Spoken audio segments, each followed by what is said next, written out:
చేశారా అబ్బాయి అమ్మాయి ఆనంది మరి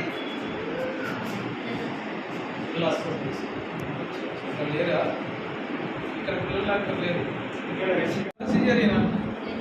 సిజేరియనా? ఎవరు చేసి ఏ డాక్టర్ చేసిందో అడిగితే మేడం ఏం ప్రాబ్లం లేదు. మరి ఇప్పుడు ప్రభుత్వాన్ని అడగాలంటే ఇంకా ఏమైనా మన సదుపాయాలు కావాలంటే ఏం చెప్పాలో చెప్పు, నీ తరఫున నేను అడుగుతాను.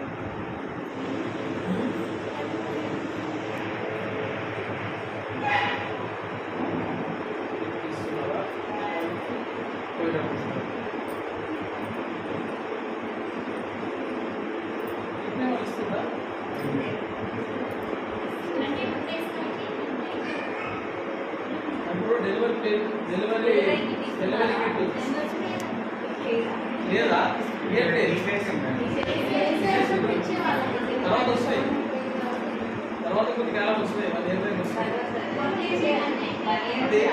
ఏమి ఇస్తున్నట్టు మీకు ఏమి చెప్పారు? ఏమైనా పార్టీ స్కీమ్ లాంటివి ఏమన్నా ఆశాలకు ఇస్తున్నారా? డెలివరీ చేసిన అనౌన్స్ చేయండి.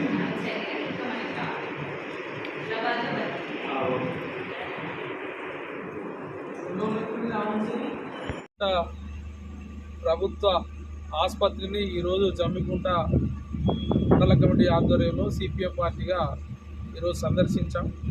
ఇక్కడ ఉన్నటువంటి అసౌకర్యాలు కావచ్చు, ఇక్కడ ఉన్నటువంటి సిబ్బంది కావచ్చు, డాక్టర్లు కావచ్చు, ఇతరత్ర అన్ని విషయాలు కూడా క్షుణ్ణంగా పరిశీలించడం జరిగింది. డాక్టర్లకు సమస్యల గురించి, గుడ్ డాక్టర్లకు కూడా సమస్యలు తీసుకురావడం జరిగింది. ముఖ్యంగా ఈ హాస్పిటల్ వైద్య విధాన పరిస్థితులు కొనసాగుతుంది. ఇది 30 పడకల ఆసుపత్రి. ఈ 30 పడకల ఆసుపత్రి గత దశాబ్దాల కాలం నుండి అట్లే ఉంటుంది. చుట్టుపక్కల ఒక 300 గ్రామాలకు సెంటర్ పాయింట్గా ఉన్నటువంటి జమ్మికుంటకు అనేక మంది ప్రతినిత్యం వస్తున్నారు. లక్షల మంది ఇక్కడికి వస్తారు. కానీ ఈ ఆసుపత్రిలో మెరుగైనటువంటి సౌకర్యాలు లేకపోవడం మూలంగా అటు హన్మకొండకు, కరీంనగర్కు ప్రైవేటు ఆసుపత్రులకు పోయి జేబులు ఖాళీ చేసుకునే పరిస్థితి. ప్రభుత్వమే ప్రజలందరికీ ఉచిత వైద్యాన్ని అందించాలని చెప్పి సిపిఎం పార్టీ ప్రధానంగా డిమాండ్ చేస్తున్నది. అందులో భాగంగానే ఈరోజు ఇక్కడికి రావడం జరిగింది. ముఖ్యంగా ఎక్స్రే ప్లాంట్ లేకపోవడం మూలంగా అనేక మంది రోడ్డు యాక్సిడెంట్లు అవుతుంటాయి.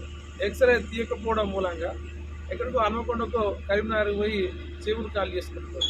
వెంటనే ఎక్స్రే ప్లాంట్ను నెలకొల్పాలని చెప్పేసి స్కానింగ్ లేకపోవడం కూడా అనేక మంది ఇబ్బందులు పాలవుతున్నారు. స్కానింగ్ సెంటర్ను కూడా ఏర్పాటు చేయాలని చెప్పేసి ఎప్పుడో నెల కిందనే ఇది 2 నెలల కింద 50 పడకల ఆసుపత్రిగా అప్గ్రేడ్ అయిందని చెప్పేసి ఊదరగొట్టిళ్ళు. ఇప్పటి వరకు అందులో కార్యాచరణలోకి తీసుకోలేదు. వెంటనే 50 పడకల ఆసుపత్రిగా దీన్ని అన్ని రకాల సౌకర్యాలతో తీర్చిదిద్దాలని చెప్పేసి కూడా డిమాండ్ చేస్తున్నాం. అంతేకాదు, ప్రధానంగా ఏమిటంటే ఇక్కడ 14 మంది అవుట్సోర్సింగ్ కార్మికులు చాలని వేతనంతో పనిచేస్తున్నారు.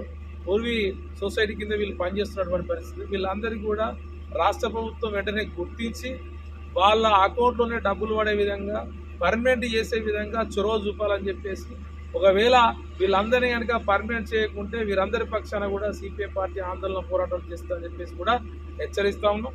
అంతేకాదు, ఇలా గత 20 ఏళ్ల కిందనే పాలకులు చెప్పిళ్ళు, ఇక్కడ ఉన్నటువంటి ప్రజాప్రతినిధులు చెప్పారు దీన్ని 100 పడకల ఆసుపత్రి చేస్తామని చెప్పేసి. ఎప్పుడో దశాబ్దాల కళగా ఇది కొనసాగుతున్నది. 100 పడకల ఆసుపత్రి చేస్తే ఇక్కడ ఉన్నటువంటి ప్రజానీకానికి చాలా ఉపయోగకరంగా ఉంటుంది. కాబట్టి దీన్ని అప్డేట్ చేయాల్సినటువంటి అవసరం కూడా ఉంటుంది.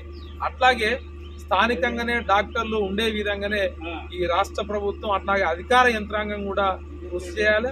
వాళ్ళ నిర్ణీత సమయాల్లో డాక్టర్లు పేషెంట్లకు అందుబాటులో ఉండాలని చెప్పేసి కూడా మేము డిమాండ్ చేస్తున్నాం.